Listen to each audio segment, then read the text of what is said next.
My name is Mike Chisholm, and I'm currently an investor and director in quite a lot of IT, tech and software companies, and then I also spend my time helping with computer labs in Nepal.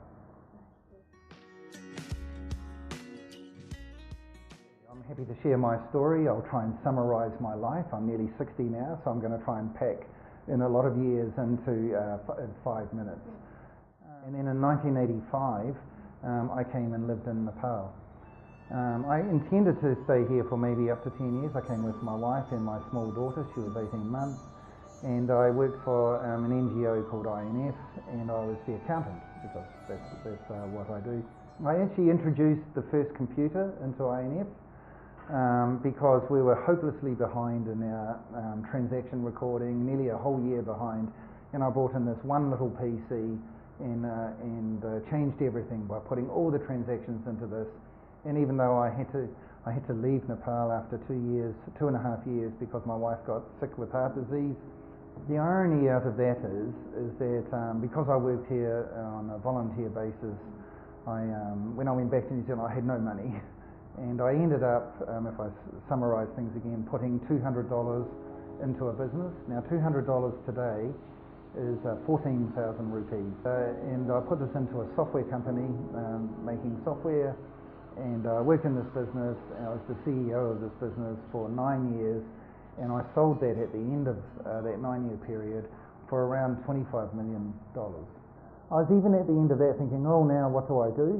I had more money than I need, maybe I'll go and do something else. And then I actually ended up deciding to try business again. So I did this and I worked for another 9 years, and I managed to sell that business for a lot more money. So now between the two businesses, I've managed to create businesses from a startup with nothing, no customers, no product, no anything, and then sell them later for over $100 million. But what I like to do now is actually share that story with Nepali students and budding entrepreneurs, and actually with people anywhere in the world, to say, if I can do this, I'm not special, I'm just another person. I had $200, have you got 14,000 rupees? Because if you have, you can do this. I had an idea, just even sort of thinking about that. I was saying, wow, Edmund Hillary created lots of schools and built schools. Wonder if we could fill those schools with computers. This would be a 21st century kind of thing to do. And I'm really happy is that I ended up meeting Alan Tulada and from MIC in Nepal, and we've been able to form a partnership together to say, one, to reduce the costs of doing these computer labs and actually put in better technology. So we've partnered for the last 2 or 3 years to actually build a number of schools, and are looking forward to a great future together for what we could do with an initiative that we're calling EduNet.